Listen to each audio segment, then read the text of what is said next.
Chapter 46. Let's see what kind of real bonus clues Mr. Lemoncello is serving up today, Charles said to his empty conference room. He really didn't mind flying solo. It meant he wouldn't have to share his prize when he won it. Winner won all, losers lost all.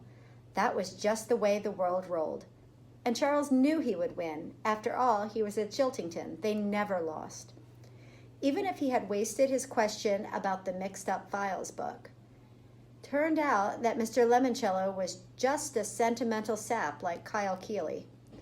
The book was there because his beloved librarian gave it to the old fool when he was the same age as all the library lock-in contestants. Boo-hoo, big whoop. And what was all that nonsense about pine trees? Preposterous. Unclasping the sealed envelope, Charles found 2 silhouette cards. Each of them was numbered in case Charles couldn't figure out which books they would have been hidden in.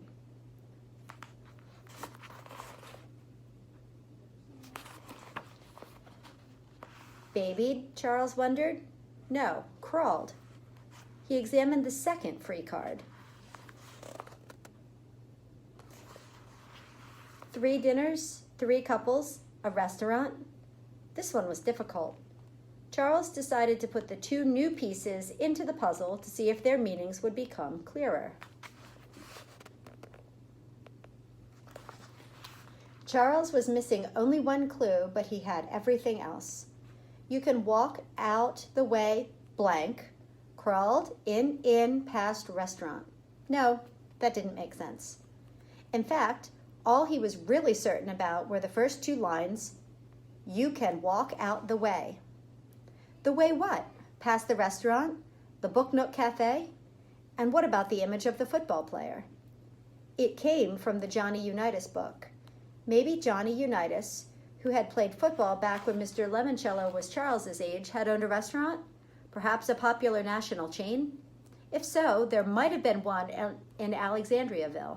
Maybe right here in the Gold Leaf Bank building. Could the last bit be in Johnny Unitas's restaurant? Or what if Andrew Peckelman had been right all along and it was the 19 that was the clue from the football player card? That would make the final line in 19 what? Diners? Couples? No. Anniversaries. The 3 couples in the bonus clue were obviously celebrating their anniversaries. 19 anniversaries? Was today the 19th anniversary of some major event in Alexandriaville? Charles shook his head. He knew the phrase would make sense only after he had completed the 3rd line, the only one that still had a blank in it. Blank, crawled, in. What if the missing image is an eyeball? Then the 3rd line could be, I crawled in. Hang on, Charles thought. The one book in the staff picks display case nobody had found yet was True Crime, Ohio, the Buckeye State's most notorious brigands, burglars, and bandits by Claire Taylor Winters.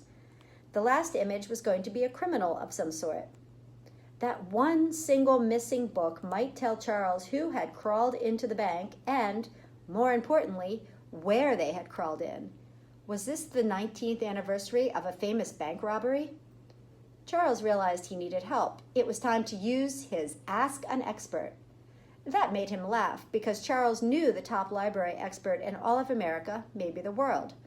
Someone much more important than Dr. Yanina Zinchenko. Kyle Keeley and the rest of that bunch didn't stand a chance.